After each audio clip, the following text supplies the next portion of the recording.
यवतमाळ जिल्ह्याच्या उमरखेडसह पुसद या भागामध्ये आज सकाळपासून जे आहे ते एटीएसनं छापेमारी कारवाई या ठिकाणी केलेली आहे आणि या पुसदच्या वसंतनगर पोलीस स्टेशन हद्दीमधून साधारणतः 14 ठिकाणी जे आहे ते सर्चिंग ऑपरेशन एटीएसच्या पथकाद्वारे या ठिकाणी राबवण्यात आलं आणि सिमीच्या माजी कार्यकर्त्यांसह त्यासोबतच काही संपर्कात असलेल्या कार्यकर्त्यांना प्रशिक्षण करण्याच्या संशयाखाली जे आहे ते काही लोकांना या ठिकाणी ताब्यात घेतल्याची माहिती जी आहे ती सूत्रांकडून या संपूर्ण संदर्भात मिळत आहे. ते पुसदचं वसंतनगर पोलीस स्टेशन आहे आणि याच हद्दीमध्ये मोठ्या प्रमाणात कारवाई जी आहे ती महाराष्ट्र एटीएसच्या विविध पथकांनी जी आहे ते या ठिकाणी राबवलेली आहे.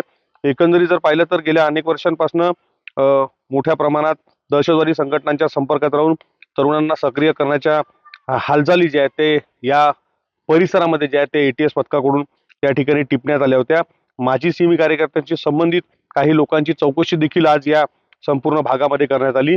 काल मध्यरात्रीपासून जर पाहिलं तर एटीएसचे विविध पथकं जे आहेत ते या संपूर्ण भागामध्ये पुसद असेल उमरखेड असेल या संपूर्ण भागामध्ये जे आहे ते कार्यान्वित झाले होते आणि त्यांनी काही लोकांची या ठिकाणी चौकशी केल्यानंतर काही संशयितांना जे आहेत ते या ठिकाणी ताब्यात जे आहे ते घेतलेले आहे. तांत्रिकदृष्ट्या तपास करण्याच्या दृष्टीनं काही डिव्हाइसेस सुद्धा ताब्यात घेतल्याची माहिती आहे आणि त्या अनुषंगाने आता एटीएस कडून पुढील तपास जो आहे तो या संपूर्ण प्रकरणामध्ये करण्यात येतो आहे.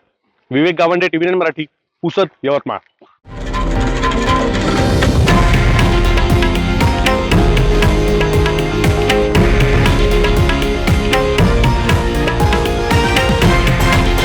हे आहे देशातील नंबर 1 न्यूज नेटवर्क आणि आपण पाहत आहात टीव्ही 9 मराठी, एकमेव.